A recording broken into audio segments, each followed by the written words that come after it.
যারা ডায়েট করছেন কিন্তু মিষ্টি পছন্দ, চিনি খেতে পারেন না, তাদের জন্য আজকে সেরা রেসিপি। তো আমি আজকে সেমাই রান্না করেছি চিনি ছাড়া। তো কীভাবে রান্না করলাম সেটাই আপনাদের সাথে শেয়ার করব। তো প্রথমে তো জাল দিয়ে নেব দুধ। আমি এখানে গরুর লিকুইড দুধ নিয়েছি। আগে থেকে জাল করা 1 কেজি দুধ প্রায় হাফ কেজি করে নিয়েছি। দুধটা অবশ্যই ঘন জাল করে নিতে হবে, তাহলে কিন্তু এর পারফেক্ট টেস্ট আসবে। তা না হলে কিন্তু এই খাবারটি ভালো লাগবে না। দেখেই বুঝতে পারছেন আমার কতটা সর পড়েছে। ফ্লেভারের জন্য 2টা দারচিনি, একটা এলাচ দিয়ে দিলাম, আস্ত দিয়েছি, আপনারা চাইলে গুঁড়াও দিতে পারেন, তা আমি আস্ত দিয়েছি।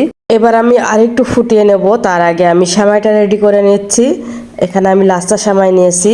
লাচ্ছা সেমাই যেহেতু ভাজা থাকে, আমি আর ভাজবো না, এইভাবেই আমি দেব। এইভাবে দিলেই কিন্তু এটা খুবই টেস্টি হবে। এখানে আমি 1 কাপ মতো সেমাই নিয়েছি। সেমাইগুলা ভালো করে মেলে দিচ্ছি। এবারই কিন্তু যাবে সেই জিনিসটি, কি দেব এর ভিতরে, দিলে আর চিনি লাগবে না, সেটাই দেব। এখানে আমি কুচি কুচি করে খেজুর দিয়েছি অনেকগুলা। সেই খেজুরগুলা দিলে কিন্তু এর ভিতরে আর কোনো মিষ্টি অ্যাড করা লাগবে না। এই মিষ্টি থেকেই অনেকটা মিষ্টি হবে, একেবারে চিনির স্বাদে সেমাই হবে। আর দিয়ে দিচ্ছি কিশমিশ। এটা দিয়ে সেমাই রান্না করলে কিন্তু অসাধারণ হয়। আমি এবার প্রথম করেছি, এতটা টেস্টি আর এত সহজ। শুধু দুধটা জাল করে গরম করে দিলেই কিন্তু এর ভিতরে হয়ে যাবে সেমাইটা। খেজুর আর কিশমিশ দেওয়া শেষ। এবার আমি খেজুরের বীজটা অবশ্যই ফেলে দিতে হবে, কুচি কুচি করে কেটে দিতে হবে।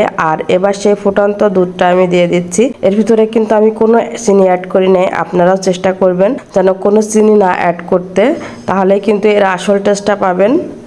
আমি কিন্তু এখানে 15-20টা খেজুর নিয়েছি, আপনারাও নেওয়ার চেষ্টা করবেন। এইভাবে নেড়ে দিলেই কিন্তু আমার সেমাই রেডি।